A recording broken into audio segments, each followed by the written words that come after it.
Hi there, my name is Suze. Thank you for being here today. We're going to talk about two very big hot button subjects for women: emotional eating and sexuality. I mentioned in my video last week, Breaking a Lifetime of Shame, how women who come from places in childhood where emotional neglect or the lack of availability of the mother, having this manifests in women in adulthood in one of two different ways, right? And again, I don't want to be shaming mothers for not being available, whether it be physically unavailable or emotionally unavailable or both. It doesn't matter. I really believe that we are all just doing the best that we can with the resources we have and with the awareness and knowledge and wisdom that we all have in each life. And no person is able to completely emotionally fulfill the emotional needs of another, nor is it necessarily their responsibility. So, no shame to anyone's childhood and the dynamic in their childhood that has brought them into adulthood.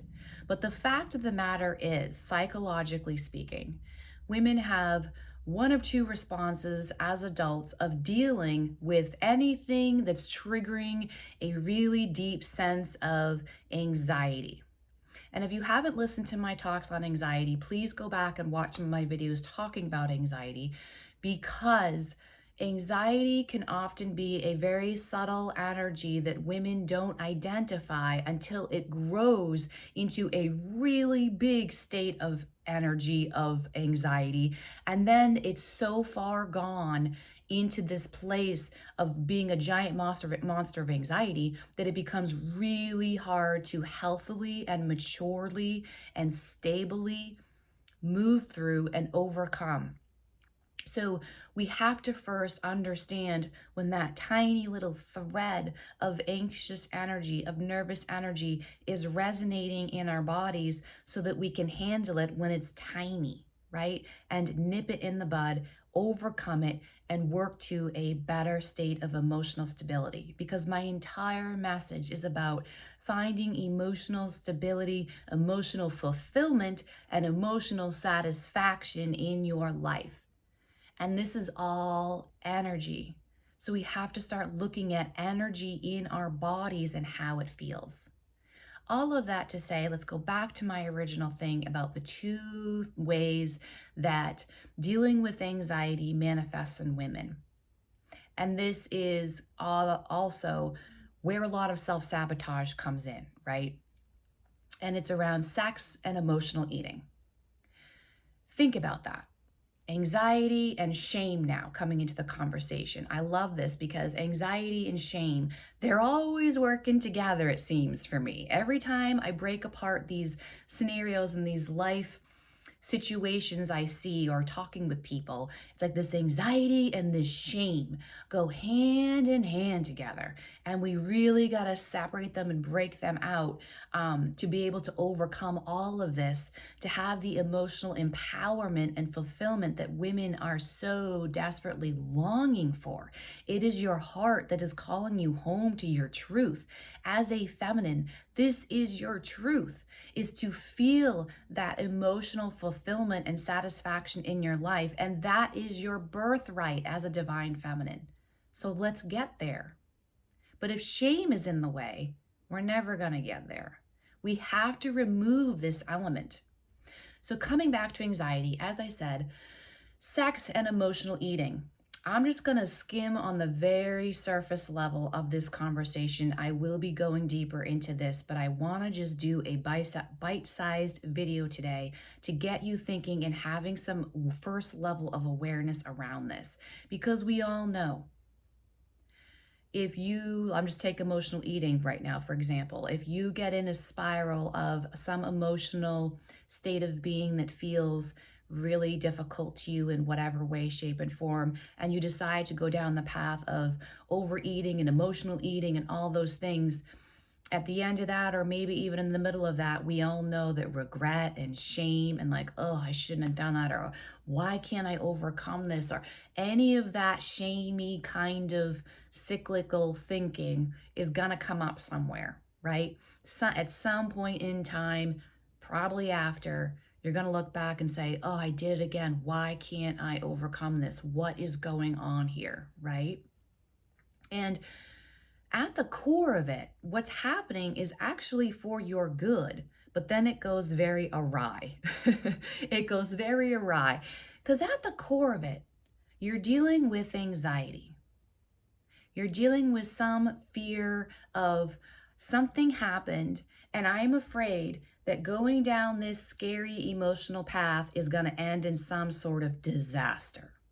Whether it be someone leaving me, someone rejecting me, someone hurting me, disappointing me in some way, shape, or form, something bad is going to happen down this emotional path that I'm starting to go down. And so in that's a lot of mental, right? You have exited your body and you're now in your mind of these fearful thoughts, projecting yourself into the future, which is clearly not here. And your body is clearly here in this present moment.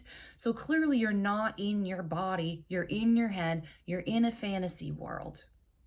So the responses of your body triggering you to get involved with sex or emotional eating, the intention there is actually good of your body's trying to tell you, come back into your body, come back into your body, come back into your body.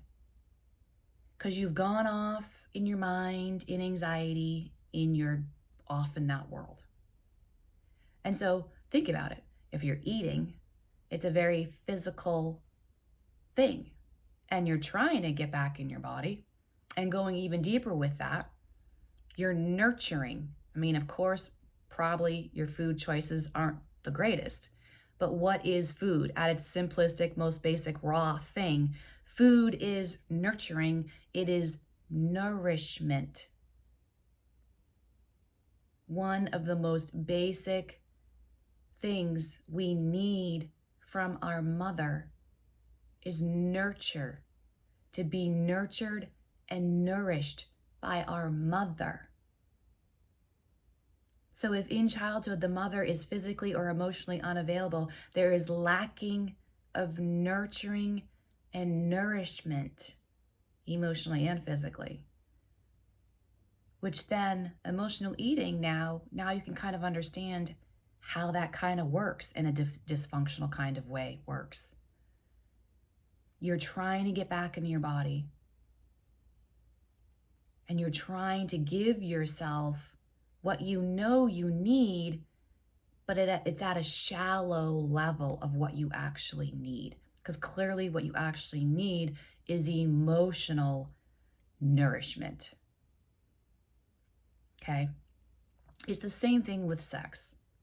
Energetically speaking, you're receiving energy. You're receiving reassurance that someone likes me or that this situation is okay and I have nothing to worry about. It's some sort of validation or reassurance and stability. So, can we stop shaming ourselves and other people when they're in these spaces of showing us these responses and understand that at the core level, they're dealing with anxiety and they haven't been given the resources and the tools again to overcome this anxiety in a more healthy, in a more expansive, in a more self-empowering way? Because clearly none of this is self-empowering if down the road later you're looking back and saying, oh, I wish I hadn't done that. And now you're having to go into a space of self-forgiveness and forgiving yourself.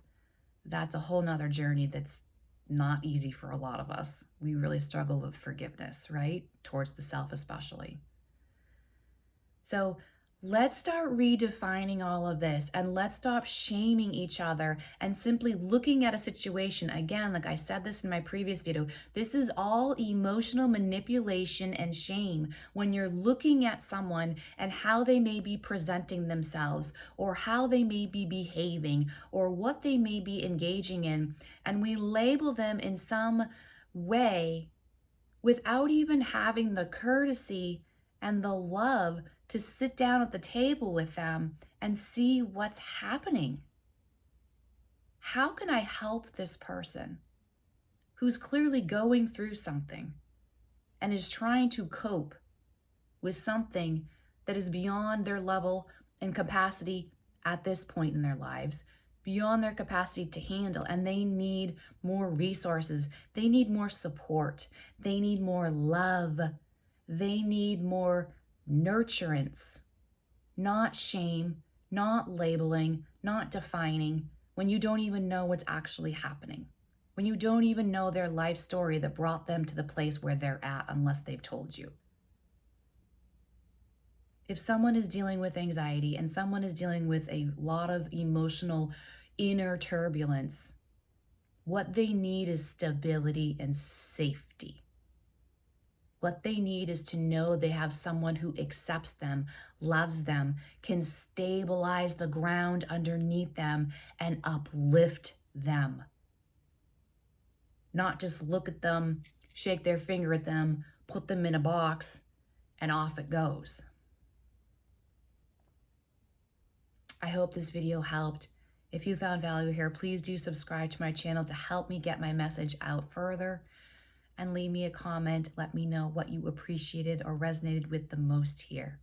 Thank you so much. Have a beautiful day and sending so much love and healing to you all. Bye-bye for now.